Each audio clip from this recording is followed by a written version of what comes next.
جمله که تا به حال خیلی شنیدمش، توی کامنت ها هم معمولاً بوده، این بوده که برای من نوشتین که خانومم خیلی کنترلگری میکنه و این کنترلگری در حدی که دائم باید من بهش جواب پس بدم. واقعاً کلافه و خسته شدم از این همه جواب پس دادن. خب می‌خوایم امروز اینو یه خورده بررسی بکنیم که به چه دلایلی ممکنه اینجوری باشه و شما چیکار کنین بهتره. خب پرواضحه که شما اول باید دلیل این کارش رو پیگیری بکنید. ببینید که چی شده که ممکنه اتفاقی شک برانگیز توی رابطتون پیش اومده باشه. ممکنه قبلا سابقه خیانت شما داشته باشی و حالا چشمش ترسیده باشه و در واقع بخواد شما رو چک بکنه، یا مثلا در حوالی رابطتون در بین دوستان و آشنایانتون مسئله‌ای مثل متارکه یا خیانت اتفاق افتاده که غیر مستقیم روی زندگی شما هم تاثیر گذاشته و این باعث شده که حالا نگران زندگی و رابطتون باشه. حالا شما باید چیکار کنی؟ اینا رو بررسی کردی، باید چیکار کنی؟ ببینید عزیزم، شما موظفی که این موارد رو حتما پیگیری بکنی و بسنجی که اگر واقعا موردی باعث شده که شکاک بشه و در واقع بی اختیار و تحت تاثیر نگرانی و حال بدش مجبور به این کنترلگری ها شده، درکش بکنی. آره، درکش بکنی، باهاش همکاری بکنی و قبل از اینکه بری تو فاز و جبهه‌گیری، اگر واقعا رابطه برات مهمه، اگر از اونایی نیستی که به بادی ستون اعتقادات و ارزشاشون میلرزه و براشون مهم نیست و رابطه رو میبرن تو جنگ و تمومش میکنن، اگر واقعا از این دسته نیستی، این مسئله رو درکش کن، همکاری کن تا مسئله رفع بشه. اینم بگم که من این مسئله رو یه طرفه نمیبینم و واقعا درکتون میکنم که وقتی دائم تحت کنترل هستین کلافه میشین، اما حرف من اینه که اگر واقعا این یه سوء تفاهم باشه و شما هم هیچ مخفی کاری نداشته باشی، راحت میتونی به همه تماسهاش، به همه سوالهاش کامل و بدون نقص و با مدرک جواب بدی تا بلکه هم کمکش بکنی که این سوء تفاهم‌ها براش رفع بشه. که اگر شما واقعا اهل زندگی و اهل ساختن باشید،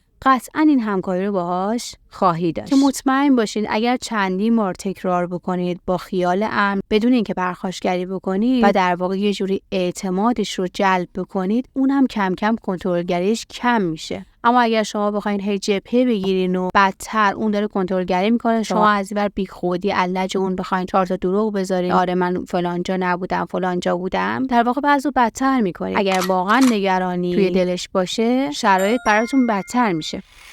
خب حالا یه موقع هم هست که این کنترلگریش اثر اینه که خودشیفته است. کلا این آدم یه مدل دیگه است، یعنی اعتقادش بر اینه که شما همه جوره باید بهش جواب پس بدی و در واقع فکرش و ذهنش اینه که میتونه توی تمام مسائلی که اصلا بهش مربوط نمیشه انتقاد داشته باشه، کنترل داشته باشه، امر برو بیا داشته باشه، بکن و نکن داشته باشه و در کل توی هر کاری که اصلا به اونا ربطی نداره دخالت بکنه. و میخوام قبل از اینکه سوء تفاهمی پیش بیاد و هنوز شما عزیزای دل عجولم قضاوت نکردین که بگین خب پارتنر یا همسر هم هستن، چه رازی، چه پنهانکاری، چه موردی هست که شخصا به خودشون مربوط میشه. بیام یه مثال ساده بزنم براتون. ببینید، درسته که زن و شوهر مورد و رازی نباید بین هم داشته باشن، اما بهتره درک بکنیم که مثلا اگر یه مسئله‌ای توی خانواده خودشون هست، یه گپی، حرفی، رازی، مشکلی، دعوایی، موردی بین خودش و خواهرشه، بین خودش و برادرشه، بین خودش و مثلا مادر و پدرشه و در واقع خانواده اون دوست ندارن که همسر شما از این قضیه خبر داشته باشه، خب اینجا واقعا اون همسر یا پارتنر حق نداره که ازش بخواد که راز خواهر یا برادرش رو فاش بکنه.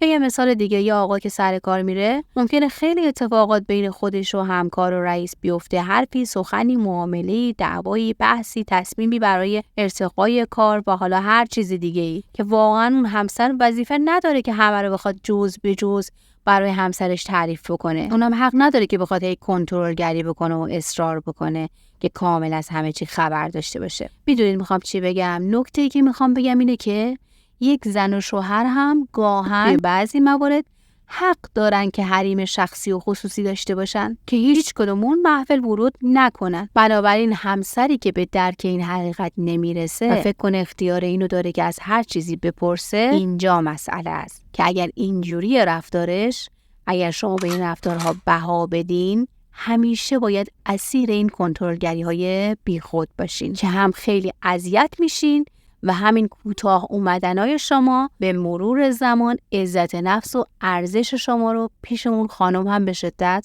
پایین میاره و اصلا خودتون حس بدی دارین با خودتون. خب حالا چاره چیه؟ چاره اینه که شما با شنیدن همه این توضیحات و کمی تحقیق و مطالعه بیشتر در مورد افراد خودشیفته که لینک ویدیوش رو این بالا براتون میذارم، حتما برین اون ویدیو رو ببینید، چون در اون ویژگی‌های رفتاری این افراد رو کاملا توضیح دادم که چه مدلین، که شناخت ویژگی‌های افراد خودشیفته توی این مورد خیلی میتونه بهتون کمک کنه. پس با آگاهی کامل از این که من الان با یک فرد خودشیفته طرف هستم، به این کنترلگری ها جواب پس ندین. و نکته مهمتر، هدف به هیچ وجه بی احترامی کردن نیستا. میشه با احترام پیچون و جواب پس نداد که با چند بار تکرار حریم شما شناخته میشه و قطعا دستش میاد که بله، مثل اینکه سدی هست و من نمیتونم نفوذ بکنم. این آقا برای ارزشاش احترام قائله و من هم باید مراعات بکنم، که مطمئن باشین نه تنها ناراحتی پیش نمیاد، بلکه کلا همه آدم‌ها، چه زنش چه مردش، از اینکه دائم کسی بله چشم قربانگو براش باشه خوشش نمیاد و طرف از چشمش میفته. و بالعکس کسی که حریم‌های شخصی خودش رو حفظ میکنه و انتخاب‌های خودش رو داره، بسیار بسیار جذاب و کاریزماتیکه. لینک ویدیویی که گفتم رو اینجا دوباره توی اند اسکرین پایینی قرار میدم، حتما برین ببینیدش، چون تکمیل کننده صحبت‌های من توی این ویدیو هستش.